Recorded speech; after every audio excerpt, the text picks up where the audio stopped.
Hello student, आज के इस लेक्चर में हम बात करेंगे प्रोसेस इक्विपमेंट डिज़ाइन के कुछ एमएसक्यू के बारे में। ठीक है, प्रोसेस इक्विपमेंट डिज़ाइन के कुछ एमएसक्यू है। तो आपका जो पहला क्वेश्चन है वो ये है, width and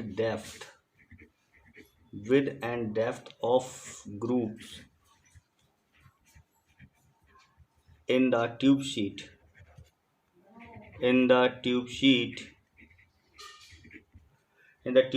holes normally are inch respectively। ठीक है, तो आपका पहला ऑप्शन है 1/8 एंड 1/64। बी आपका है 1/64 एंड 1/8। सी आपका है 1/2 एंड 8 और आपका डी है 1/2 एंड 5। ठीक है, तो जो ग्रुप्स जो विड्थ और ग्रुप्स है, जो विड्थ एंड डेप्थ है ग्रुप्स की ट्यूब शीट में, तो जो होल्स बनाए जाते हैं नॉर्मली वो आपके कितने इंचेस के होते हैं। जो हमेशा ध्यान रखिए, हीट एक्सचेंजर की ट्यूब शीट में जो भी होल्स बनाए जाएंगे उनकी विड्थ और डेप्थ की जो गहराई होगी वो आपकी कितनी होगी, 1/8 एंड 1/64। यहाँ का ऑप्शन नंबर आपका ये करेक्ट है। ठीक, नेक्स्ट क्वेश्चन आपका है, value of Peclet number is equal to 0 is the represents of। ठीक है, पहला है आपका लेमिनर के लिए, लेमिनर फ्लो। दूसरा कंप्लीट वैक मिक्सिंग। सी आपका है प्लग फ्लो और डी आपका है एडी डिफ्यूजिविटी।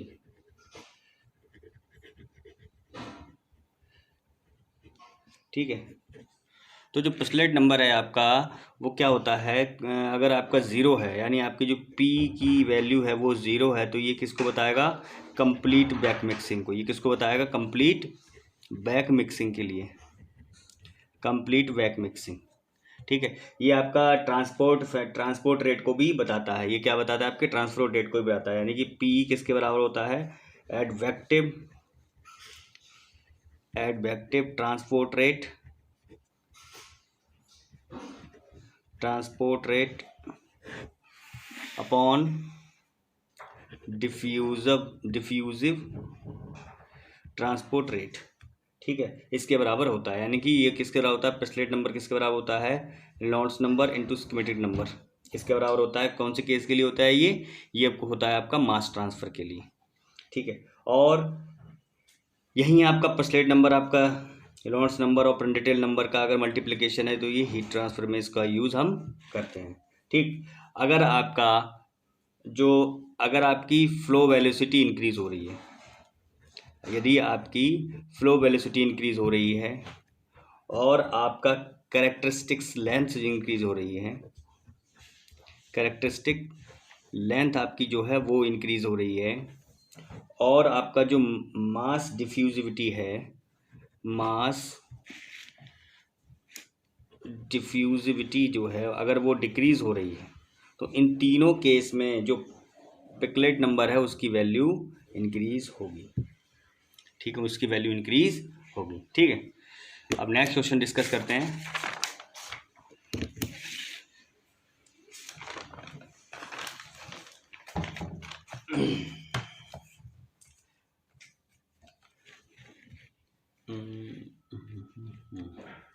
नेक्स्ट क्वेश्चन आपका है, minimum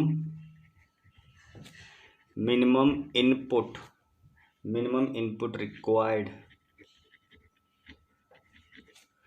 to calculate the blank diameter for a torispherical head, torispherical head is. जब मैंने टोरी स्फेरिकल हेड का लेक्चर बनाया था उस टाइम बताया था कि ब्लैंक डायमीटर क्या होता है। तो किसी भी blank diameter, torispherical head का ब्लैंक अगर डायमीटर आपको कैलकुलेट करना है तो आपको उसकी एक तो क्राउन रेडियस पता होनी चाहिए, एक तो आपको उसकी क्राउन रेडियस पता होना चाहिए, उसकी नकल रेडियस कितनी है, उसकी नकल रेडियस कितनी है, और जो आपकी फ्लैंज लगी हुई है, length of strength flange, length of straight flange, इन तीन चीज़ के बारे में पता है आपको, तो आप उसका ब्लैंक डायमीटर कैलकुलेट कर सकते हैं। ठीक है, नेक्स्ट क्वेश्चन है आपका, द टर्म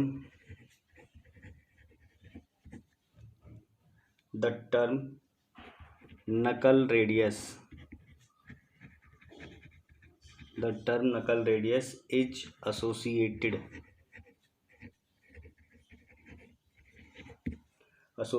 विद। ठीक है, तो आपको पता है कि जो अगर नकल रेडियस और क्राउन रेडियस की हम जब भी बात करेंगे तो वो किसके लिए बात करेंगे, हमेशा करेंगे टोरी स्फेरिकल हेड के लिए, टोरी स्फेरिकल हेड के लिए। ठीक है, तो हम भी जब भी बात करेंगे तो किसकी बात करेंगे, टोरी स्फेरिकल हेड के लिए। ठीक, क्वेश्चन आपका नेक्स्ट है,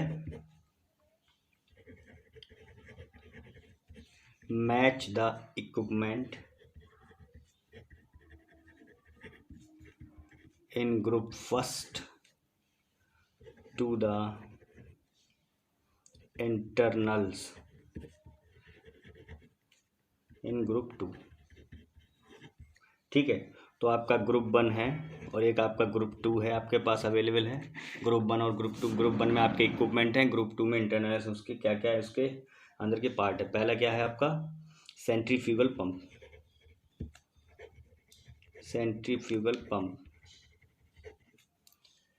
यहाँ पर लिखा हुआ है। दूसरे ग्रुप में बेफेल्स, PQ, क्यू दे रखा है आपका डिस्टिलेशन कॉलम,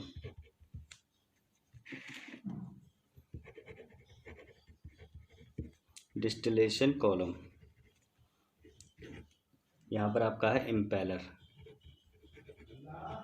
ठीक है, और आपका हीट एक्सचेंजर है, आपका क्या है, हीट एक्सचेंजर है आपका, हीट एक्सचेंजर है। तो आपका ट्रे दे रखा है यहाँ पर आपको भी, और फोर्थ आपका क्या है, वॉल्यूट है, फोर्थ आपका क्या है, वॉल्यूट है। तो ऑप्शन दे रखे हैं आपके, P का 2, Q का 1, R का 4, बी दे रखा है P का 2, Q का 4, R का 3।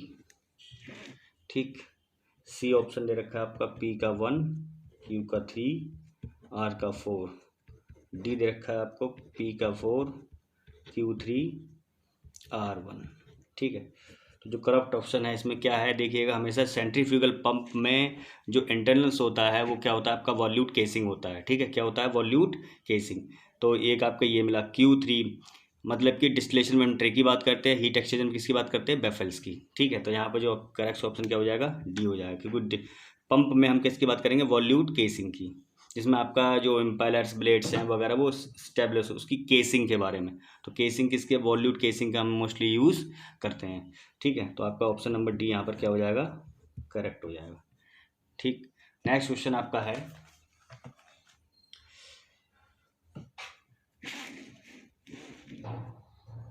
नेक्स्ट क्वेश्चन आपका है, to determine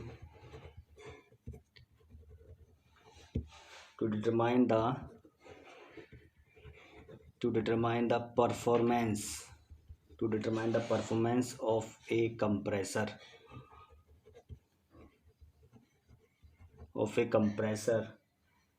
a standardized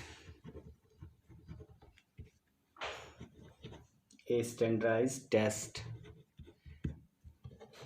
is performed.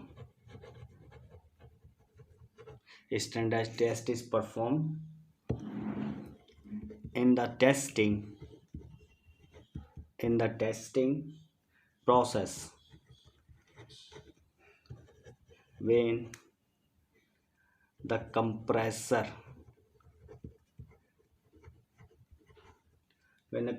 is under operation.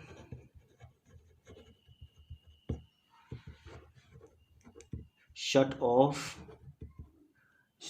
term signifies, ठीक है, shut off term signifies to determine the performance. एक कंप्रेसर का परफॉर्मेंस को हमें डिटरमाइन करने के लिए स्टैंडर्ड टेस्ट परफॉर्म किया जाता है, जिस टेस्ट में क्या होता है, कंप्रेसर को ऑपरेशन में शट ऑफ किया जाता है। तो शट ऑफ टर्म क्या है बता रहा है आपको, शट ऑफ टर्म बताता है जीरो फ्लो के लिए, मतलब क्या है आपका कोई भी फ्लो नहीं हो रहा है। किसके लिए बताया गया ये, जीरो फ्लो के लिए, ठीक है।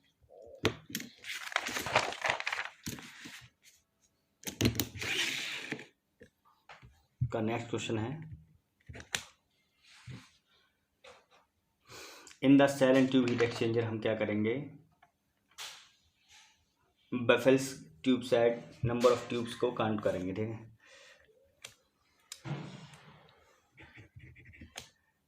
In the shell and tubes, in the cell and tubes heat exchanger, if the shell length is ls, cell length को ls, the baffle spacing is lb, and the thickness of baffles is tb. The number of baffles on the shell side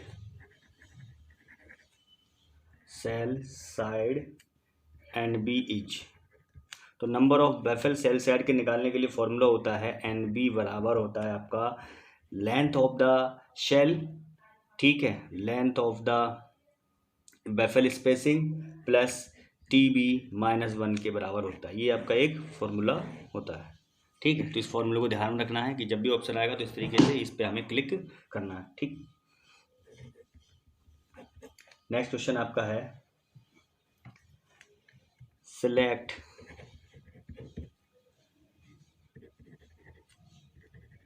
the most appropriate pump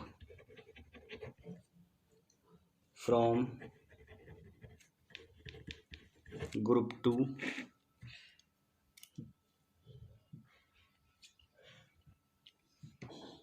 to handle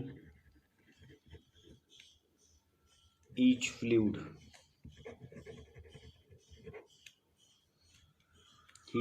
flow given in group 1, ठीक है। तो आपको जो group 1 है और एक group 2 है आपके पास, इसमें आपको दे रखे हैं फ्लूइड कौन कौन से फ्लो हो रहे हैं, हाईली विस्कस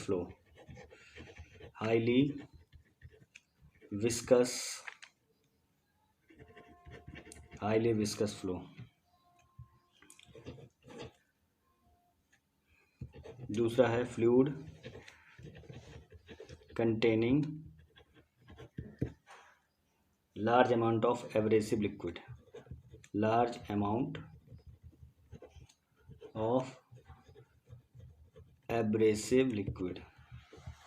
ठीक है। यहाँ बहुत सारे आपको पंप दे रखे हैं, पिस्टन पंप, दूसरा आपका है gear pump,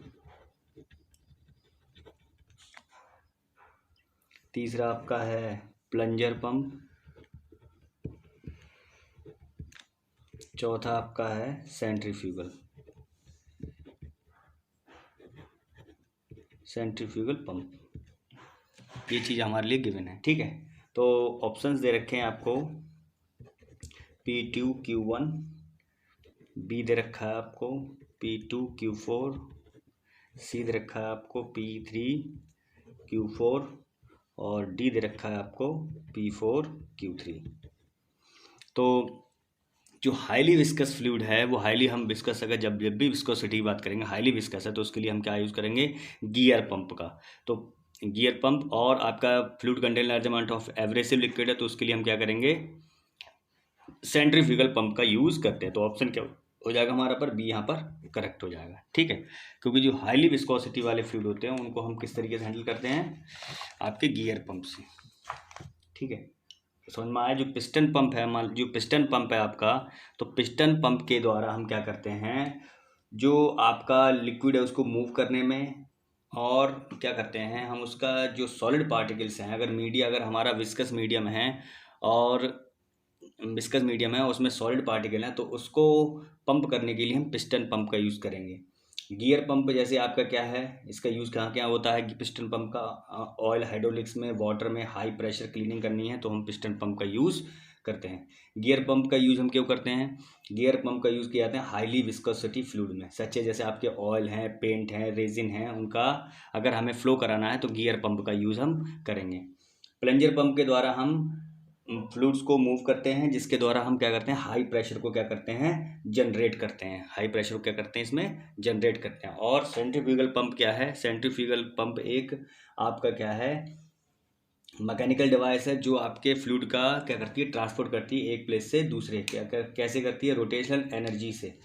from rotational energy को हम क्या करते हैं, जो मोटर्स होती हैं, जो रोटर्स होते हैं, जो इम्पेलर्स होते हैं, वो क्या करेंगे, उनको हम जब इलेक्ट्रिसिटी प्रोवाइड करते हैं तो क्या करना, उनमें मोशन होता है, वो रोटेट करने लगते हैं। इसके कारण क्या होता है, रोटेशनल एनर्जी इंक्रीज होती है।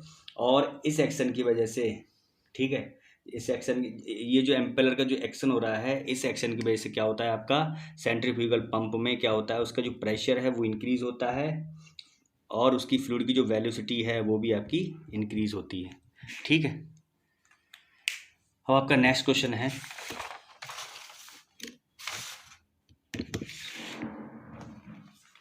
नेक्स्ट क्वेश्चन है आपका जो एक्सपेंशन जॉइंट्स हैं आपके। ठीक है, नेक्स्ट क्वेश्चन आपका है expansion joint, expansion joint used in heat exchanger for. ठीक है, आपके जो एक्सपेंशन जॉइंट हैं वो आपके हीट एक्सचेंजर में हम क्यों यूज़ करते हैं, हम हमेशा जो हीट एक्सचेंजर है, तो हीट एक्सचेंजर में हम क्या करते हैं, इस तरीके से कुछ असेंबली लगा के, यहाँ पर ये क्या होता है आपका, ये आपके क्या होते हैं, एक्सपेंशन जॉइंट। ये क्या होते हैं आपके एक्सपेंशन जॉइंट। ये एक्सपेंशन जॉइंट क्या करते हैं, क्योंकि आपका जब फ्लूइड इसमें से ट्यूब्स में से फ्लूइड को पास कराएंगे, शेल में से, ट्यूब में से, तो क्या होता है, उसका टेम्परेचर क्या होता है, चेंज होता है। तो टेम्परेचर ज़्यादा होने की वजह से क्या होता है, एक थर्मल स्ट्रेस डेवलप हो जाता है। इस थर्मल स्ट्रेस की वजह से क्या होता है, आपकी शेल और ट्यूब दोनों में ब्रीकेज होने की संभावना रहती है। ठीक है, और डैमेज होने की संभावना रहती है। उस चीज़ को दूर करने के लिए हम एक्सपेंशन जॉइंट यहाँ पर लगा देते हैं। अगर आपका फ्लूइड का टेम्परेचर ज़्यादा है तो क्या होगा, आपका जो मेटल्स है, मेटल्स की ट्यूब और शेल बनी हुई हैं, तो क्या होगा, उसमें एक्सपेंड करेंगी वो। तो ये क्या करेगा, एक्सपेंशन जॉइंट उसको क्या करेगा, एक क्या कहते हैं, उसको एक सहयोग प्रदान करेगा, जिसकी वजह से क्या है, जो ट्यूब आपकी डैमेज होने से बच जाएंगी। ठीक है, तो एक्सपेंशन जॉइंट का हम यूज़ क्यों करते हैं, to reduce thermal stresses, to reduce thermal stress, यानी थर्मल स्ट्रेस को रिड्यूस करने के लिए। अगर टेम्परेचर इंक्रीज होगा तो आपका जो सेल है उसमें डैमेज होने की संभावना होगी, ट्यूब में डैमेज होने की संभावना होगी, उसको रोकने के लिए हम एक्सपेंशन जॉइंट्स हम लगाते हैं। ठीक है,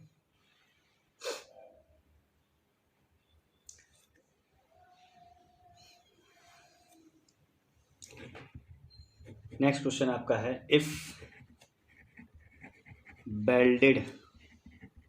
welded joint is used in heat exchanger. अगर आप वेल्डेड जॉइंट का यूज़ कर रहे हैं हीट एक्सचेंजर में, तब क्या होना चाहिए, जो आपकी ट्यूब है, जो आपकी ट्यूब है और जो आपकी ट्यूब सीट है, जो आपकी ट्यूब है और ट्यूब सीट है, उन दोनों का मटेरियल, उन दोनों का मटेरियल आपका क्या होना चाहिए, सेम होना चाहिए।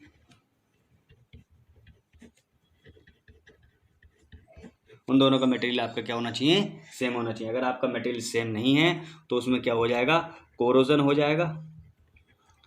जाएगा और उसकी स्ट्रेंथ में भी कमी आ जाएगी, स्ट्रेंथ भी डिक्रीज हो जाएगी। ठीक है, तो इस चीज़ को ओवरकम करने के लिए हम क्या करते हैं, जो भी अगर वेल्डेड जॉइंट हम लगा रहे हैं तो आपका ट्यूब और ट्यूब शीट का जो मटेरियल है वो दोनों का आपका सेम होना चाहिए।